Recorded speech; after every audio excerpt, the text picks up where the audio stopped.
Gracias.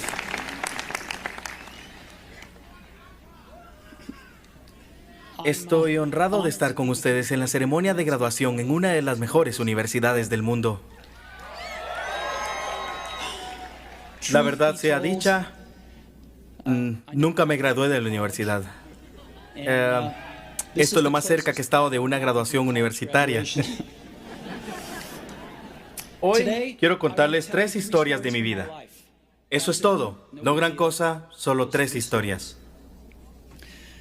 La primera historia es sobre conectar los puntos. Me retiré de la Universidad de Reed después de los primeros 6 meses, pero estuve yendo de modo intermitente por otros 18 meses o más antes de retirarme de verdad. Entonces, ¿por qué me retiré? Comenzó antes de que yo naciera. Mi madre biológica era una joven soltera graduada universitaria y decidió darme en adopción. Ella creía firmemente que debía ser adoptado por graduados universitarios, así que todo estaba arreglado para que al apenas nacer fuera adoptado por un abogado y su esposa.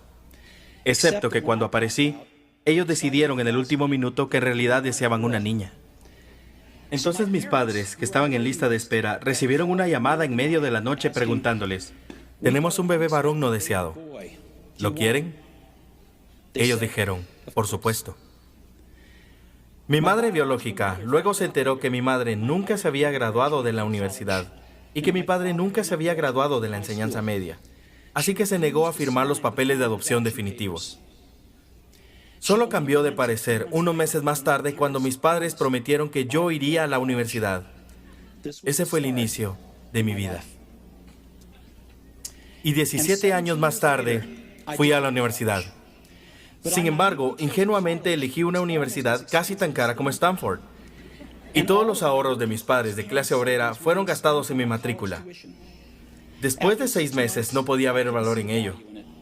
No tenía idea de qué hacer con mi vida y no tenía idea de cómo la universidad me podía ayudar a deducirla. Y aquí estaba yo, gastando todo el dinero que mis padres habían ahorrado durante toda su vida. Así que decidí retirarme y confiar en que todo iba a resultar bien. Fue bastante aterrador en ese momento, pero mirando hacia atrás, fue una de las mejores decisiones que he tomado. Apenas me retiré, pude dejar de asistir a las clases obligatorias que no me interesaban y comencé a asistir a las clases que me parecían más interesantes. No todo fue romántico. No tenía dormitorio, así que dormía en el piso de los dormitorios de amigos. Retornaba las botellas de soda por los 5 centavos de depósito para comprar comida y caminaba 7 millas cruzando la ciudad todos los domingos en la noche para conseguir una buena comida a la semana en el templo Hare Krishna. Me encantaba.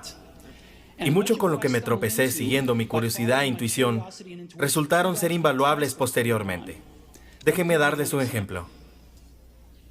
La Universidad de Reed en ese tiempo ofrecía quizás la mejor instrucción en caligrafía del país.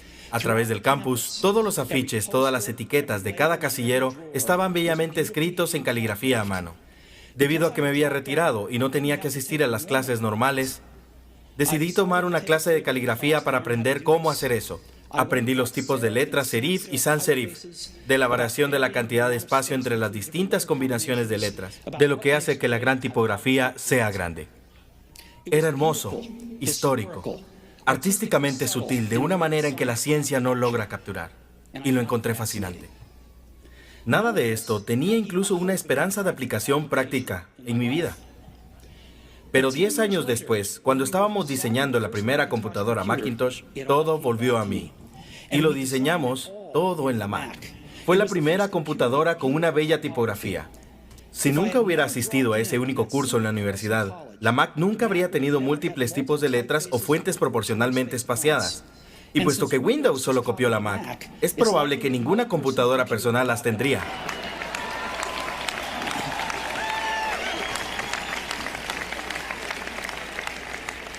Si nunca me hubiera retirado, nunca habría asistido a esa clase de caligrafía. Y las computadoras personales podrían no tener la maravillosa tipografía que tienen. Por supuesto, era imposible conectar los puntos mirando hacia el futuro cuando estaba en la universidad. Sin embargo, fue muy claro mirando hacia el pasado 10 años después. Reitero, no pueden conectar los puntos mirando hacia el futuro. Solamente pueden hacerlo mirando hacia el pasado. Por lo que tienen que confiar que los puntos de alguna forma se conectarán en su futuro. Tienen que confiar en algo, su instinto, el destino, la vida, el karma, lo que sea. Porque creyendo que los puntos se conectarán en el camino, te dará la confianza de seguir tu corazón, incluso cuando te lleven fuera del camino conocido. Y que eso hará toda la diferencia.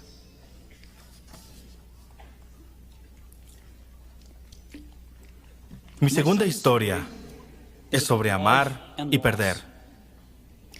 Fui afortunado. Descubrí lo que amaba hacer temprano en la vida. Woz y yo comenzamos Apple en el garage de mis padres cuando tenía 20 años. Trabajamos duro y en 10 años, Apple había crecido a partir de nosotros dos en un garage, en una compañía de $2,000 millones con más de 4,000 empleados. Recién habíamos presentado nuestra más grandiosa creación, la Macintosh, un año antes y yo recién había cumplido 30. Y entonces me despidieron.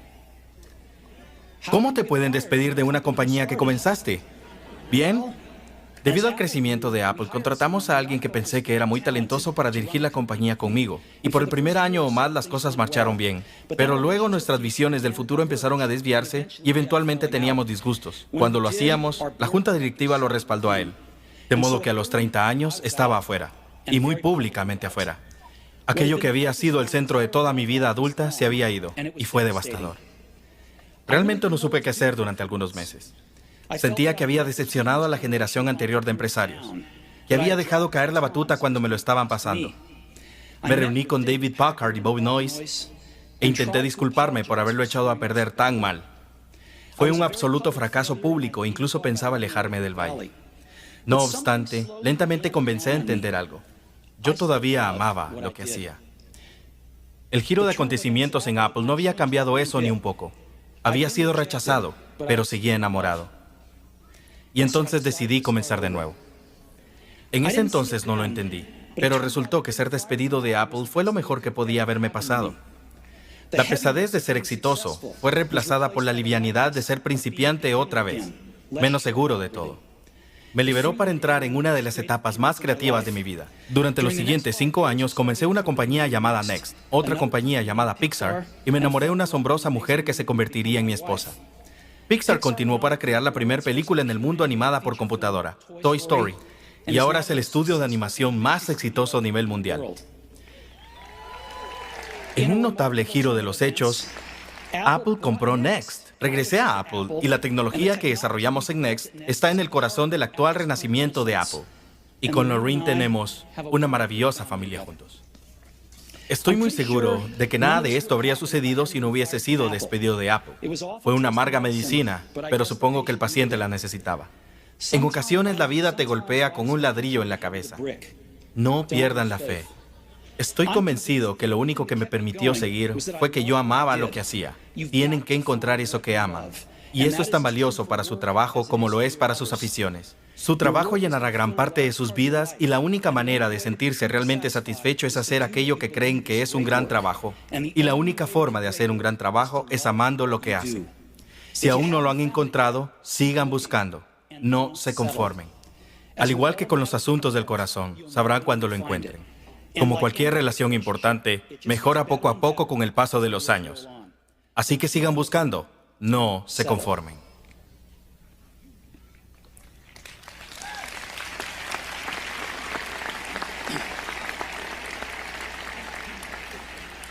Mi tercera historia es sobre la muerte. Cuando tenía 17 años, leí una cita que decía algo como: si vives cada día como si fuera el último, seguramente algún día estarás en lo correcto. Eso dejó una marca en mí. Y desde entonces, durante los últimos 33 años, me miro al espejo todas las mañanas y me pregunto, si hoy fuera el último día de mi vida, ¿querría hacer lo que estoy a punto de hacer hoy? Y cada vez que la respuesta ha sido no, por varios días seguidos, sé que necesito cambiar algo. Recordar que moriré pronto es la herramienta más importante que he encontrado para ayudarme a decidir las grandes elecciones en mi vida. Porque casi todo, todas las expectativas externas, todo el orgullo, todo el temor a la vergüenza o el fracaso, todo eso desaparece ante el rostro de la muerte, quedando solamente lo que es realmente importante. Recordar que van a morir es la mejor manera que conozco para evitar la trampa de pensar que tienen algo que perder. Ya están desnudos. No hay ninguna razón para no seguir a su corazón. Cerca de un año atrás, fui diagnosticado con cáncer. Me hicieron un escáner a las 7:30 de la mañana y claramente mostraba un tumor en el páncreas. Yo ni siquiera sabía lo que era el páncreas. Los doctores me dijeron que era muy probable que fuera un tipo de cáncer incurable y que mi esperanza de vida no superaría de 3 a 6 meses. Mi doctor me aconsejó irme a casa y arreglar a mis asuntos, que es el código médico para prepararte para morir. Significa tener que decirle a tus hijos todo lo que pensabas decirles en los próximos 10 años, en unos pocos meses. Significa asegurarte que todo esté finiquitado, de modo que sea lo más sencillo posible para tu familia. Significa decir adiós. Viví con ese diagnóstico todo el día. Luego de esa tarde me hicieron una biopsia, en que introdujeron un endoscopio por mi garganta a través del estómago y mis intestinos. Pincharon con una aguja en mi páncreas y me extrajeron unas pocas células del tumor. Estaba sedado, pero mi esposa, que estaba allí, me comentó que cuando examinaron las células en el microscopio, los médicos comenzaron a llorar, porque descubrieron que era una forma muy rara de cáncer pancreático curable con cirugía. Me operaron y agradecidamente ahora estoy bien.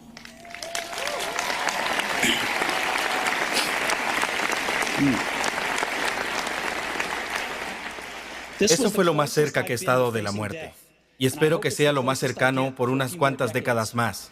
Habiendo vivido eso, ahora puedo contárselos con un poco más de certeza que cuando la muerte era un útil pero puramente intelectual concepto. Nadie quiere morir. Incluso la gente que quiere ir al cielo no quiere morir para llegar allá. Sin embargo, la muerte es el destino que todos compartimos. Nadie ha escapado de ella. Y es como debe ser, porque la muerte es probablemente la mejor invención de la vida. Es el agente de cambio de la vida. Elimina todo lo viejo para dejar paso a lo nuevo. Ahora mismo, lo nuevo son ustedes. Pero algún día, no muy lejano, gradualmente ustedes serán lo viejo y serán eliminados. Lamento ser tan dramático, pero es muy cierto. Su tiempo tiene límite, así que no lo desperdicien viviendo la vida de alguien más. No se dejen atrapar por dogmas, que es vivir con los resultados de pensamientos de otras personas. No permitan que el ruido de las opiniones ajenas silencien su propia voz interior. Y más importante, tengan el valor de seguir su corazón e intuición, que de alguna manera ya saben lo que realmente quieren llegar a ser. Todo lo demás es secundario.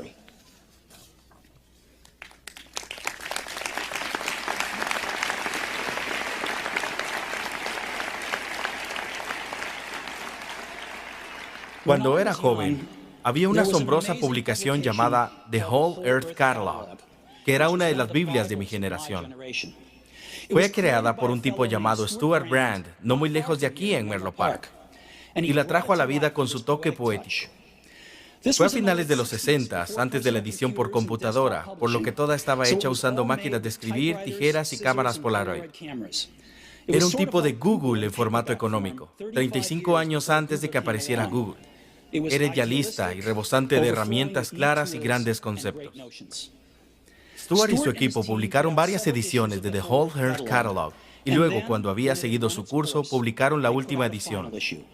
Fue a mediados de los 70 y yo tenía la edad de ustedes. En la tapa trasera de la última edición había una fotografía de una carretera en el campo temprano en la mañana, el tipo en la que estarían haciendo una parada si fueran aventureros. Debajo estaban las palabras: manténganse hambrientos, manténganse alocados. Fue el mensaje de despedida con el que firmaron. Manténganse hambrientos, manténganse alocados. Y siempre he deseado eso para mí. Y ahora, cuando se gradúan para empezar de nuevo, les deseo eso a ustedes. Manténganse hambrientos, manténganse alocados. Muchas gracias a todos.